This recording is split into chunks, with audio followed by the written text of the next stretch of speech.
In this final section of our discussion, we asked our speakers what they would say to people who are still sceptical about their ability to transition from a petrol or diesel to an electric vehicle. Let's have a look at what they said. I guess I would just say, give it a try. Before you end up sort of saying, oh, I'm not sure electric vehicles for me, and there's this problem, there's that problem, and there's find somewhere that's going to give you that opportunity to end up sort of just trying one out, maybe for 24 hours, or for a test drive. It is a big transition, of course. Making any transition, you're always, quite rightly, sort of somewhat anxious about the sort of implications of that. But it's been, I used to be a bit of a petrol head. I used to buy sort of car magazines all as a matter of routine. I still enjoy watching reviews and things on YouTube of internal combustion engine vehicles. But it's been the best car I've had for, by an absolute country mile. I think the thing that you need to think about, thoroughly and carefully is, what are your driving habits?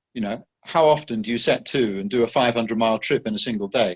Most of us do that rarely, if ever, quite frankly. And so, actually, how often are you going to need to charge your electric vehicle when you're en route from one place to another? And for me, really rarely. Really, very rarely.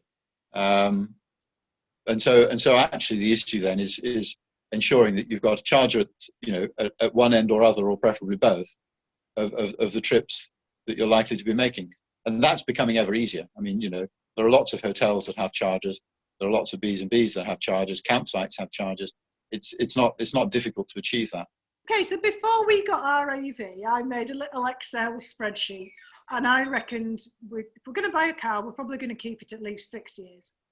So I looked at the price of buying a second-hand EV, like a 3-year-old EV and a 3-year-old of the equivalent, which is the Chloe. And then I looked at the service costs and the tax costs and the fuel costs and everything over 6 years. And they came in almost exactly the same. And 2 years in, we're doing better than expected on the EV. So we'd put in for slightly more maintenance costs than we've ended up incurring.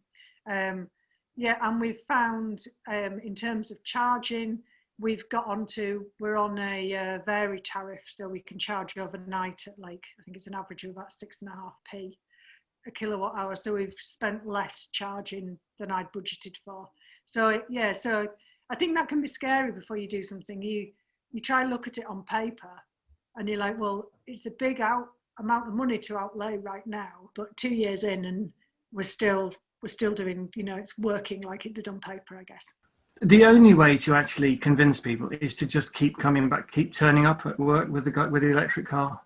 Tell them about your holiday you had in the Czech Republic in your electric car. I think it's not words, it's just drive the electric cars, use the electric cars, give them a lift in the electric car.